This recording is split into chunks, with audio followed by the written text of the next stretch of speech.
नमस्कार, स्वागत है आप सभी का। मैं हूं आपके साथ शापनी पटनायक। बरसात के मौसम में आई फ्लू का केस लगातार तेजी से फैल रहा है। प्रदेश में भी इन दिनों मौसम में आई फ्लू की बीमारी तेजी से फैल रही है। तेजी से फैल रहे आई फ्लू के मामलों की वजह से अस्पतालों में मरीजों की भी संख्या में तेजी और बढ़ोतरी जो है वो लगातार रिकॉर्ड की जा रही है। अलग अलग जिले की बात करें तो पिछले 5 दिनों से हर रोज करीब 100 से ज्यादा मरीज आई फ्लू के पहुंच रहे हैं। इसके पीछे बड़ी वजह लगातार हो रही बारिश, जलभराव और उमस भरी गर्मी भी मानी जा रही है। बरसात के बाद संक्रामक रोग बड़ी परेशानी बने हुए हैं। बल्लभगढ़ के सिविल अस्पताल में आई फ्लू के केस सामने आए हैं, जहां आपको बता दें कि कंजक्टिवाइटिस आंखों की एक बीमारी है जिसे आंख आना, आंखों का गुलाबी होना और पिंक आई भी कहा जाता है। जींद की बात कर ली जाए तो जींद में आई फ्लू के मरीजों की संख्या लगातार बढ़ती जा रही है। नागरिक अस्पताल में ही प्रतिदिन 200 से 250 लोग औसतन अपनी आंखों की जांच करवाने के लिए अस्पताल पहुंच रहे हैं और इस बीमारी की चपेट में घरों से लेकर स्कूल तक सभी प्रभावित हो रहे हैं। और इस सब को देखते हुए डॉक्टरों ने लोगों को ज्यादा से ज्यादा एहतियात बरतने की, भीड़-भाड़ से बचने की सलाह दी है। तो लगातार तेजी से आई फ्लू के केसेस बढ़ रहे हैं और ऐसे में डॉक्टरों ने हिदायत दी है कि भीड़-भाड़ जगह से जाने से बचे और आंखों में दिक्कत हो तो तुरंत डॉक्टर को दिखाएं। तो आई फ्लू की बीमारी जो है लगातार लोगों में देखी जा रही है। इसकी संख्या जो है, केसेस जो है वो बढ़ते जा रहे हैं। और अगर प्रदेश की बात की जाए तो प्रदेश के तमाम जिलों में भी रोजाना 100 से अधिक आई फ्लू के केसेस सामने आ रहे हैं। आपको बता दें कि आई फ्लू के केसेस आमतौर पर बरसात के दिनों में आता है, जहां पे बाढ़ जैसी स्थिति बनी हुई हो, लगातार बरसात हो रही हो और इसको लेकर इस तरीके की संक्रमित बीमारियां जो है फैलती है। और आई फ्लू के कारण आपको बता दें कि ये अगर आप संक्रमित के आंखों में ज्यादा देर देखते हैं तो आप भी इससे पीड़ित हो सकते हैं। तो आज के इस खास कार्यक्रम में आई फ्लू के बारे में हम बताएंगे। हमारे साथ डॉक्टर जुड़ेंगे और इसके साथ ही अलग अलग जिलों से संवाददाता भी जुड़ेंगे जो बताएंगे कि उनके जिलों में आई फ्लू की क्या कुछ हालत है। और इसके साथ ही डॉक्टर जुड़ेंगे जिनसे हम जानेंगे कि आई फ्लू से बचाव किस तरीके से किया जा सकता है और बचाव के साथ साथ इससे राहत मिलने के लिए और इसके साथ ही इसका इलाज किस तरीके से किया जा सकता है, क्या कुछ उपाय हैं, तमाम जानकारी हम विशेषज्ञ से भी लेंगे।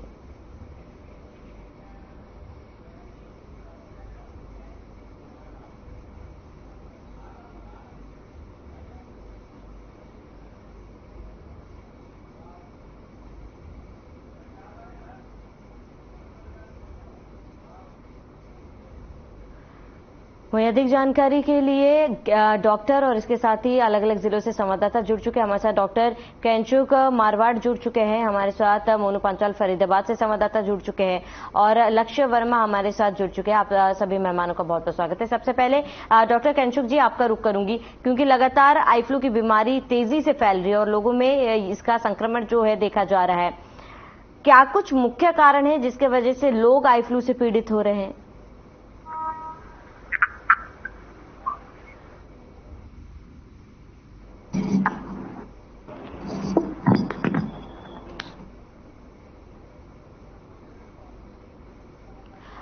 डॉक्टर कैंचुक जी, आप तक मेरी आवाज पहुंच पा रही है? चलिए, लगता है डॉक्टर के पास हमारी आवाज नहीं पहुंच पा रही, दोबारा जुड़ेंगे। मोनू पांचाल, आपका रुख करूंगी। मोनू, अगर फरीदाबाद की बात की जाए, आई फ्लू को लेकर वहां पर क्या स्थिति है? फरीदाबाद की बात की जाए तो फरीदाबाद में जो है आई फ्लू को लेकर के काफी जो है मामले यहाँ पर सामने देखे जा रहे हैं। जिस तरीके से बात की जाए तो बच्चों को लेकर के, बुजुर्गों को लेकर के, यानी कि तमाम जो लोग हैं उनमें आई फ्लू की बीमारी सबसे ज्यादा देखी जा रही है आंखों को लेकर के। क्योंकि हॉस्पिटल की बात की जाए तो फरीदाबाद में सबसे बड़े 2 हॉस्पिटल है, चाहे बीके बादशाह खान हॉस्पिटल की बात की जाए फरीदाबाद की, चाहे वो बल्लभगढ़ के सिविल अस्पताल की बात की जाए, तो उन दोनों हॉस्पिटलों में लगातार पेशेंटों की है वो यहाँ पर भीड़ देखी जा रही है, चाहे उसमें बुजुर्ग हो, महिलाएं हो, बच्चे हों। सबसे ज्यादा बच्चों को इस चीज से जो है तकलीफ जो होने वाली है वो कहीं ना कहीं 2 चीजों से हो रही है। कहीं ना कहीं ये जो आई फ्लू की जो बीमारी है वो बच्चे बिल्कुल सहन नहीं कर पा रहे हैं। दूसरा, बच्चों की जो पढ़ाई है वो भी यहाँ पर बाधित होती हुई दिखाई दे रही है, क्योंकि बच्चे स्कूल भी नहीं जा पा रहे हैं, अपना होमवर्क भी नहीं कर पा रहे हैं। तो इसको लेकर के तमाम यहाँ पर उनकी जो पढ़ाई को लेकर के भी यहाँ पर कहीं ना कहीं जो कमजोरी है वो यहाँ पर देखी जा रही है। तो इसको देखते हुए आई फ्लू में लगातार डॉक्टर जो है इस चीज को लेकर के लोगों को सलाह दे रहे हैं। कहीं ना कहीं उनको जो चेतावनी है वो भी यहाँ पर दे रहे हैं, जागरूक भी करने का यहाँ पर डॉक्टर काम कर रहे हैं। क्योंकि डॉक्टर का यही कहना है कि आए जो पानी है, आंखों से पानी आना, पीलापन होना हल्का सा, या फिर आंखों में सूजन होना, कहीं ना कहीं जो आंखें जो चिपक जाती है, यानी कि हल्का सा जो पस पड़ जाता है आंखों में, तो उसको लेकर के भी यानी कि डॉक्टरों का साफ तौर से कि ज्यादा चिंता घबराने की बात नहीं है। इसमें जिस तरीके से मौसम जो बरसात है वो आहिस्ता आहिस्ता कम होगी तो आई फ्लू भी की जो बीमारी है वो लगातार यहाँ पर बढ़ेंगी। कहीं ना कहीं अब आप लोग जो है सभी लोग जो डॉक्टर से आंखों के जो डॉक्टर हैं उनको चेक कराए, उन्हीं से ड्रॉप लेकर के आंखों में डाले। कहीं ना कहीं जो निजी स्टोर हैं उन पर जाकर के अपने आप ही दवाई ना ले, तो इसको लेकर के भी यहाँ पर चेताने का काम किया है। और उसके साथ ही आई फ्लू की बात की ठीक है मोनू, लौटूंगे आपके पास। डॉक्टर कैंचुक मारवा हमारे साथ जुड़ चुके हैं। डॉक्टर कैंचुक, क्योंकि लगातार आई फ्लू जो है फैलते हुए नजर आ रहे हैं, और ऐसे में क्या कुछ मुख्य कारण है जिसकी वजह से लोग इससे संक्रमित हो रहे हैं? सीनियर आई सर्जन, तो मैं ये बताना चाहूंगा कि हाँ, काफी ज्यादा संक्रमण इस वक्त हुआ है। एक तो कह सकते हैं ग्लोबल वार्मिंग और क्लाइमेट चेंज जो है, लगातार बारिशों की वजह से आई से रिलेटेड जो बीमारियां हैं ये बहुत ज्यादा बढ़ रही हैं। और स्पेसिफिकली जो ये कंजक्टिवाइटिस है, जिसको हम लाल आंख आना कहते हैं, फ्लू कहते हैं, ये काफी ज्यादा बढ़ रहा है। और काफी बच्चे, काफी बुजुर्ग सब हमारे पास आ रहे हैं। और अब गवर्नमेंट ने मैंडेटरी कर दिया, जितने भी दिल्ली के अस्पताल हैं, आई क्लिनिक्स हैं, इनको हर रोज रिपोर्ट बना के गवर्नमेंट को बताना पड़ता है। गवर्नमेंट भी काफी एडवाइजरी जो है निकाल रही है इस चक्कर में, क्योंकि कंजक्टिवाइटिस काफी ज्यादा अभी फैला हुआ है। दिल्ली एनसीआर में खूब इसके पेशेंट, मरीज, बच्चे, बूढ़े सब आ रहे हैं। जी डॉक्टर कैंचुक, मैं लौटूंगी आपके पास। वहीं लक्ष्य वर्मा हमारे साथ करनाल से जुड़े हुए हैं। लक्ष्य, आपका रुख करूंगे। अगर करनाल की बात की जाए तो फिलहाल आई फ्लू को लेकर करनाल में किस तरीके की तस्वीरें देखी जा रही है? मैं आपको बताना चाहूंगा, जिस तरीके से लगातार पूरे प्रदेश की बात की जाए, लगातार विभिन्न इलाकों की बात की जाए, तो अलग अलग तरीके से रिपोर्टें सामने जरूर निकल कर आ रही हैं। अगर बात की जाए करनाल जिले की, करनाल जिले के अंदर भी आई फ्लू कहीं ना कहीं कहर ढाता हुआ जरूर नजर आ रहा है। लगातार देखा जा रहा है करनाल के सिविल अस्पतालों की बात की जाए या फिर प्राइवेट सेक्टर के जो हॉस्पिटल है उनकी बात की जाए, लगातार पेशेंट का काफी आना जाना लगा हुआ है। अगर बात की जाए सिविल अस्पताल की, तो रोज की ओपीडी की, अगर आई सर्जन की बात की जाए तो वहां पर लगातार ओपीडी की बात की जाए तो लगातार 170 से लेकर 180 तक के जो पेशेंट हैं वो लगातार बढ़ते हुए नजर आ रहे हैं। ये आंकड़ा भी 200 प्लस भी पहुंच चुका था, मगर अब धीरे धीरे जो आंकड़ा है वो अभी कुछ हिस्से तक जरूर कम हुआ है। मगर फिलहाल अभी भी कहीं ना कहीं हमें इस बीमारी से बचना जरूर चाहिए। अगर बचाव की बात की जाए तो स्वास्थ्य विभाग के जो डॉक्टर हैं उनके साफ तौर पर इनका कहना है कि अगर आपने आई फ्लू से बचना है तो कहीं ना कहीं आप उचित दूरी बनाकर रखें। जिस तरीके से कोविड के दौरान हमने उचित दूरी बनाकर रखी, मुंह पर मास्क लगाया, उस तरीके से एक बार फिर से एक गाइडलाइन जरूर जारी की गई है डॉक्टरों द्वारा। कम से कम उचित दूरी जरूर बना के रखें। अपने फेस को, अपने मुंह को, अपनी आंखों को कहीं ना कहीं ठंडे पानी से धो कर रखें। हाथों का उपयोग कम से कम आंखों पर करें। तो इस तरीके से ये छूने से, अधिकतर जो डॉक्टर बता रहे हैं कि कहीं ना कहीं छूने से जो बीमारी है वो कहीं ना कहीं ज्यादा बढ़ती हुई नजर आ रही है। ठीक है लक्ष्य, मैं लौटूंगी आपके पास। डॉक्टर कैंचुक लगातार हमारे साथ बने हुए हैं। डॉक्टर कैंचुक जी, क्योंकि आप सीनियर आई सर्जन हैं और ऐसे में लगातार ऐसे केसेस आपके सामने आ रहे हैं, लेकिन लोगों के मन में एक भ्रम है कि अगर कोई इससे पीड़ित है या फिर कंजक्टिवाइटिस हुआ है, उस इंसान को अगर आप देखते हैं तो देखने मात्र से ही आपको ये बीमारी हो जाती है या फिर आई फ्लू से आप ग्रसित हो जाते हैं। इस बात में कितनी सच्चाई है? क्या कोई टाइम पीरियड है? क्योंकि कहा जाता है कि केवल कुछ ही सेकंड अगर आप दूसरे के आंख में देखते हैं तो आपको भी यही बीमारी होती है। इन ऐसे कई सारी बातें जो लोगों के मन में है और कहीं ना कहीं लोग इस भ्रम में भी जीते हैं। तो ऐसे में मैं ये चाहूंगी कि आप हमारे दर्शकों को बताएं कि आई फ्लू किन कारणों की वजह से होता है और अगर सावधानी नहीं बरती जाती है तो ये कैसे आगे फैलता है। आपने बहुत अच्छा सवाल पूछा कि आंखों में देखने से कंजक्टिवाइटिस फैलता है कि नहीं। इसका आंसर है नो, नहीं फैलता। तो सबसे बुरी धारणा, सबसे ये गलत धारणा लोगों के मन में है कि एक दूसरे की आंखों में देखने से फैलता है, ऐसा बिल्कुल नहीं है। ये फैलता है, संक्रमण फैलता है कि मैंने अपनी आंखों में टच किया, आप बगल में बैठे, आप रिमोट आपको मैंने दिया और आपने उस रिमोट को टच किया और अपनी आंख में लगाया हाथ, उससे फैलता है।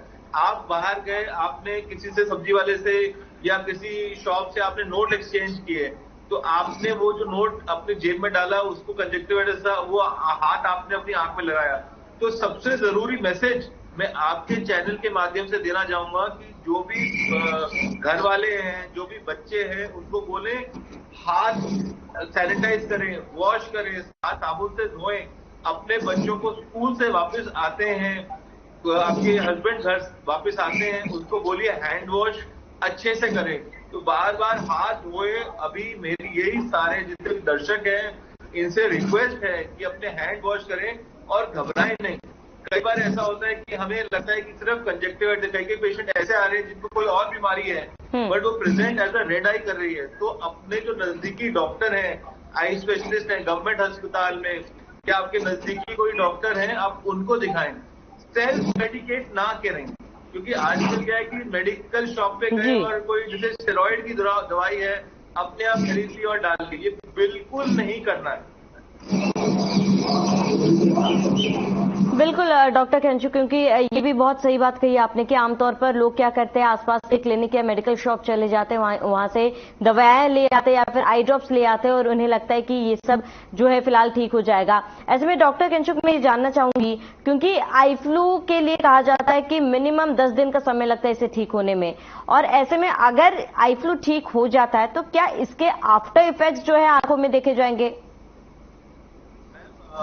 एक चीज मैं कहना चाहूंगा, ये एक वायरल बीमारी है।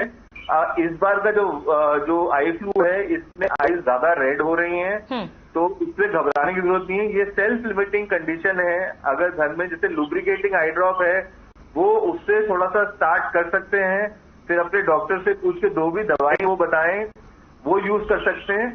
पर 7 डेज से 10 डेज तक अगर ज्यादा बढ़ रहा है तो अपने डॉक्टर की निगरानी में रहें। तो कि कोई भी अगर उससे कोई दूसरी किस्म की कंजक्टिवाइटिस हो रही है तो डॉक्टर उसका निदान कर सके। तो मेन चीज है, अब तो गवर्नमेंट ने ये एक डायरेक्टिव निकाल दिया कि कोई भी आई ड्रॉप से मेडिसिन डायरेक्टली फार्मास्यूटिकल जैसे केमिस्ट है उसे डायरेक्ट नहीं मिलेगी, वो डॉक्टर की पर्ची पे ही मिलेगी। तो अभी ये कल ही डायरेक्टिव दिल्ली गवर्नमेंट ने भी निकाला है जी। तो ये एक पॉजिटिव स्टेप्स लिए जा रहे हैं। तो हमें भी सावधान रहना है। हमें अपनी तरफ से, जैसे मुझे कई मैसेज आते हैं कि सर हमारे घर में किसी कंजक्टिवाइटिस हो गया, आप हमें बता दीजिए कोई एंटीबायोटिक ड्रॉप डाल दें। नहीं, जिसको बीमारी है वो ही इलाज करें, बाकी लोग ना हैंड वॉश करें, अपना साफ सफाई रखें। जिसको कंजक्टिवाइटिस हो गया है वो अपनी बेडशीट या पिल्लोज है उसको डेटॉल वाले पानी में या सेवलॉन वाले पानी में उसमें उसको वॉश करें। एंड हाइजीन का ध्यान बहुत ज्यादा रखें।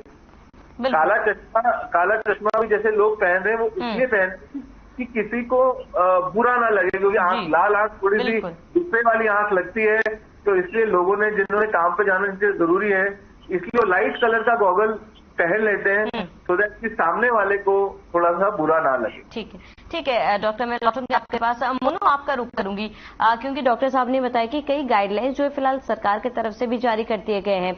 अस्पतालों में किस तरीके की व्यवस्था वहां पर देखी जा रही है? फरीदाबाद में अस्पतालों में किस तरीके की स्थिति है? रावली, फरीदाबाद की बात की जाए, फरीदाबाद में जो व्यवस्था है हॉस्पिटल की बिल्कुल दुरुस्त से यहाँ पर देखी जा रही है। डॉक्टर अपने कैंपर जिस तरीके से लगातार जो केसेस बढ़ रहे हैं यहाँ पर, तो उसको लेकर के उसको देखते हुए सभी डॉक्टर अपने कैंप से आते हैं और कैंप से देखते हुए जो है टाइम से चलाते हैं। तो लंबे समय तक चलाते हैं, तो उसको देखते हुए कहीं ना कहीं जो भीड़ लगातार जो बढ़ रही है आई के पेशेंटों की, तो उसको देखते हुए की जो संख्या है वो हॉस्पिटलों ने बढ़ा दी है। चाहे सबसे ज्यादा आई जो डॉक्टर हैं उनकी जो तादाद है यहाँ पर बढ़ा दी है। एक डॉक्टर की जगह बल्कि 3-3, 4-4 डॉक्टर हॉस्पिटलों में बिठा के गए हैं। यहीं पर व्यवस्था है वो बिल्कुल व्यवस्था है। कहीं ना कहीं जो दवाइयों की बात की जाए तो लगातार जो निजी कैंप है वो भी यहाँ पर कैंप लगाते हुए दिखाई दे रहे हैं। वो भी आई फ्लू को देखते हुए अपनी तरफ से जो चेकअप कैंप जो है वो यहाँ पर लगा रहे हैं, ड्रॉप यहाँ पर की जा रही है। तो इस तरह तमाम व्यवस्थाओं की बात की जाए तो यहाँ पर व्यवस्थाएं बिल्कुल दुरुस्त की गई है और स्वास्थ्य विभाग की तरफ से करीब हमें डॉक्टर है उनसे भी बात की तो उन्होंने साफ तौर से कहा कि किसी भी तरीके की कोई पेशेंटों को दिक्कत नहीं आने देगी। में बढ़ाने पड़ जाए, चाहे पेशेंटों की बात की जाए तो पेशेंट भले कितने भी तादाद में यहाँ पर आ सकते हैं, तो किसी तरीके की भी यहाँ पर हताश होने की बात यहाँ पर नहीं है। डॉक्टर बिल्कुल दुरुस्त यहाँ पर दिखाई दे रहे हैं, बिल्कुल यहाँ पर दिखाई दे रहे हैं। तो जो व्यवस्थाएं है वो यहाँ पर यहाँ पर दिखाई देती है। ठीक है मोनू, लौटूंगे आपके पास। लक्ष्य आपका रुख करूंगी। करनाल की बात की जाए तो स्वास्थ्य व्यवस्था करनाल में फिलहाल कैसी है?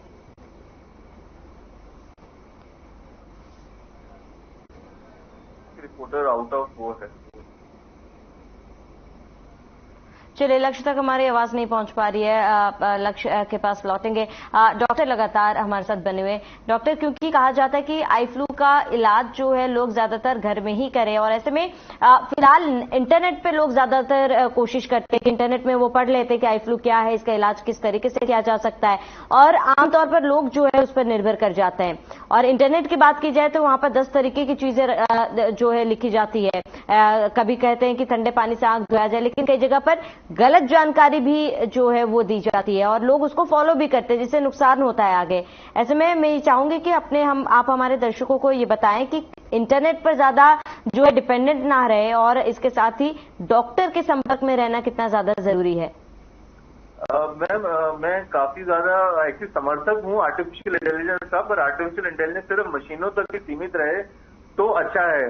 ह्यूमंस तक, मतलब जो ह्यूमन का जो देखभाल है वो एक ह्यूमन डॉक्टर, एक ह्यूमन टच ही कर सकता है। तो अपने आप डेफिनेटली सेल्फ मेडिकेट ना करें, और बेसिकली इंटरनेट से पढ़ने से काफी गलत धारणाएं भी आ जाती हैं, तो लोगों को एंग्जाइटी भी बहुत हो जाती है। जैसे किसी के परिवार में हो गया तो एंग्जाइटी और घबराना नहीं है। डॉक्टर यहाँ बैठे हैं, इवन आप देखिए इतना बड़ा पेंडेमिक कोविड, सब डॉक्टर्स ने, सोसाइटी ने मिलकर उसको इरेडिकेट किया, चाहे टाइम लगा 2 साल 3 साल, बट ये एक छोटी सी बीमारी है, इससे बिल्कुल नहीं घबराना। आप अपने जो नजदीकी हेल्थ केयर प्रोवाइडर हैं उनसे जाइए, वो आपकी सेवा के लिए, आपकी इलाज के लिए ही बैठे हैं, तो घबराना नहीं है। अगर आपको कहीं जाना पड़ता है अस्पताल, तो जो किसी और ट्रीटमेंट के लिए अस्पताल जा रहे हैं उनको बोलिए कि अपना हॉस्पिटल से आके हैंड वॉश करें।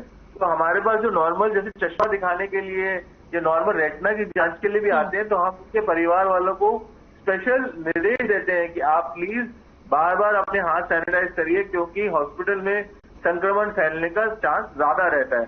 तो जिन लोगों का इलाज जैसे रेगुलरली डायलिसिस पे जा रहे हैं, जिन परिवार का मतलब ये रिप्लेसमेंट या ऐसी कोई सर्जरी भी हुई है, तो घबराए नहीं, हॉस्पिटल जाए, एंड हॉस्पिटल से आने के बाद जो है अपना हैंड वॉश करें, अपना ध्यान रखें, अपना सोप से हैंड वॉश करें, यही सबसे इम्पोर्टेंट है। और घबराएं बिल्कुल भी नहीं। और आपके चैनल से भी इतनी अच्छी इंपॉर्टेंट पॉजिटिव फीडबैक सोसाइटी की तरफ जा रहा है, वो डेफिनेटली लोगों को प्रोत्साहित करेगा, एंड इस जो कंजक्टिविटिस वाली बीमारी है इससे बाहर निकालेगा। तो आप लोगों का बहुत बहुत शुक्रिया। बिल्कुल डॉक्टर, क्योंकि एक सवाल मेरा भी है, क्योंकि लगातार कई लोग जो है वो ऑफिस जाते हैं, चाहे बच्चों की बात कर ली जाए तो बच्चे भी स्कूल जाते हैं। ऐसे में कहा बार बार ये जाता है कि ऑफिस ना जाए या फिर बच्चों को जो है घर पे रख ली जाए। क्या छुट्टी करना ये जरूरी है आई फ्लू के मामले में? जरूरी है, ये जरूरी है, और ये गवर्नमेंट का डायरेक्टिव है। तो एज ए डॉक्टर भी हम गवर्नमेंट के डायरेक्टिव अगेंस्ट नहीं आ सकते, पर ये निर्देश एकदम सही है। क्योंकि जब आंखों में पानी आ रहा है, तो आप खुद सोचिए, जिस बच्चे की आंखों में पानी आ रहा है, जिससे आंख बेचारे से खोली नहीं दिखती है, वो काम कैसे करे, मतलब कंप्यूटर पे कैसे बैठे और मतलब कैसे पढ़ाई करे, और बच्चों को भी संक्रमित होने का चांस है। मेरे हिसाब से मेरा जो ये मानना है गवर्नमेंट के साथ है कि दैट्स अ राइट डिसीजन, कि ऐसे लोग जिनको कंजक्टिवाइटिस हो गया है प्लीज 3-4 दिन आराम करें, ठीक हो जाए, एंड वापस आके काम करें। ठीक। तो मेरा बच्चों के लिए भी यही डायरेक्टिव है। तो अगर आपके बच्चों की आंख लाल है, तो स्कूल ने भी कहा हुआ है कि जिन बच्चों की कंजक्टिवाइटिस आया हुआ है उनको रेस्ट करें, वो जरूरी है उनके लिए। ठीक है डॉक्टर, लौटूंगे आपके पास। मोनू, आपका रुख करूंगी, क्योंकि डॉक्टर साहब ने बताया कि फिलहाल अगर कंजक्टिवाइटिस होता है तो ना ऑफिस जाने की जरूरत है ना स्कूल, कम से कम 3 से 4 दिन की छुट्टी जो है लेनी चाहिए और घर पर आराम करना चाहिए। लेकिन अगर फरीदाबाद की बात की जाए तो वहां पर स्कूलों में किस तरीके की स्थिति देखी जा रही है? जो गाइडलाइंस जारी किए गए हैं स्कूलों में, क्या उसका ध्यान रखा जा रहा है? फरीदाबाद के जो शिक्षा विभाग की बात की जाए, उन्होंने जो एडवाइजरी यहाँ पर जारी की थी, जिस तरीके से बात की जाए जो आईसीयू लगातार जो बच्चों में भी देखा जा रहा है, क्योंकि बच्चों में भी आईसीयू लगातार बढ़ता जा रहा है, तो इसको देखते हुए उनको जो है छुट्टी करने का जो है यहाँ पर प्रावधान रखा गया है कि बच्चे छुट्टी कर सकते हैं, क्योंकि उनको स्कूल नहीं बुलाया जाए। वहीं अब अधिकार सरकारी महकमों की बात की जाए तो सरकारी महकमे भी इस तरीके की एडवाइजरी यहाँ पर जारी की गई है, क्योंकि जिस तरीके से जो युवकों में भी या सबसे ज्यादा कार्य पनपने का काम यहाँ पर करते हैं। लगातार सभी एज के यहाँ पर रखा जा रहा है, यहाँ पर एडवाइजरी जारी करनी चाहिए कि तो जो है अपनी छुट्टी करे, वो अपना ऑफिस के साथ दे, तो इसको लेकर के यहाँ पर एडवाइजरी जारी कर दी, क्योंकि डॉक्टरों का यही कहना है कि अगर किसी बच्चे को आईपीयू होने के बाद अगर टीओ स्कूल बुलाया जाता है तो क्योंकि उन जो आंखें हैं वो बिल्कुल जख्मी आंखें हो जाती हैं, पानी आना शुरू हो जाता है, आंखों में सूजन हो जाती है। इस तरीके से अगर को बुलाया जाता है तो आंख और आंखों पर जोर पड़ता है, कहीं पढ़ाई नहीं कर पाएंगे, चाहे वो की बात चाहे तो काम नहीं किया जा सकता। तो इसको लेकर यहाँ पर एडवाइजरी यहाँ पर जारी की है कि किसी तरीके से अगर किसी को आई होती है तो के बाद स्कूल जा सकता है बच्चा या ऑफिस जा सकता है। तो इस तरीके की यहाँ पर एडवाइजरी यहाँ पर जारी की गई है। उसके साथ साथ एडवाइजरी जारी की गई है कि यहाँ पर ठीक है डॉक्टर साहब कुछ कहना चाह रहे हैं? जी डॉक्टर। मैं आपके चैनल के माध्यम से जो भी हमारे स्कूल हैं और जो एडमिनिस्ट्रेशन है, मैं उनको ये रिक्वेस्ट करना चाहता हूँ आपके चैनल के माध्यम से कि मैंने देखा है कि जैसे कई बच्चे मेरे पास आए हैं और उन बच्चों का जिनका भी एग्जाम का टाइम चल रहा है, मैं ये रिक्वेस्ट करूंगा सरकार से कि एटलीस्ट वो एग्जाम 1 मंथ पोस्टपोन कर दिए जाएं, सो दैट कि ये इतना बड़ा एपिडेमिक हुआ है कंजक्टिवाइटिस का कि इस टाइम पे बच्चों को अननेसेसरी स्ट्रेस, और पेरेंट्स को भी जिसको कंजक्टिवाइटिस हो गया बेचारे बच्चों को स्कूल भेज रहे हैं एग्जाम के लिए, जो कि 1 मंथ के बाद भी ले लिया जाए तो हमारे बच्चे उतना अच्छा परफॉर्म कर लेंगे। तो बस आपके चैनल से मैं ये एक रिक्वेस्ट करना चाहूंगा हमारे गवर्नमेंट अथॉरिटीज को कि वो इस टाइम पे जो भी स्कूलों को एग्जाम ले रहे हैं उनको निर्देश दें कि इस टाइम पे एग्जाम ना रखे जाएं, जबकि इतना बड़ा एपिडेमिक है कंजक्टिवाइटिस का। तो प्लीज इस चीज पे थोड़ा सा गौर करें। अगर कोई सरकारी लोग जिनकी अथॉरिटी है वो सुन रहे हैं तो आपके चैनल से मैं ये जरूर दरखास्त करना चाहूंगा। बिल्कुल डॉक्टर, क्योंकि ये बेहद ही ज्यादा जरूरी है कि घर में आराम कर अपना ध्यान रखें और अपने आसपास लोगों का भी ध्यान रखा जाए। डॉक्टर, हमारे साथ जुड़ने के लिए आपका बहुत बहुत शुक्रिया, तमाम जानकारी दी आपका बहुत बहुत शुक्रिया। मोनू, हमारे साथ जुड़ने के लिए बहुत बहुत शुक्रिया। लक्ष्य, हमारे साथ जुड़ने के लिए आपका बहुत बहुत शुक्रिया। तो आपने सुना, क्योंकि खुद डॉक्टर नेत्र विशेषज्ञ थे, वो हमारे साथ जुड़े थे और तमाम जानकारी दी। इसके साथ ही उन्होंने साफ तौर पर कहा है किसी भी तरीके की भ्रमित चीजों पर ना जाए और ऐसे में कंजक्टिवाइटिस होता है तो अपना ध्यान रखें और ज्यादा दिक्कत हो तो डॉक्टर को जरूर दिखाएं। फिलहाल इस खास खबर में इतना ही, मुझे दीजिए इजाजत, नमस्कार।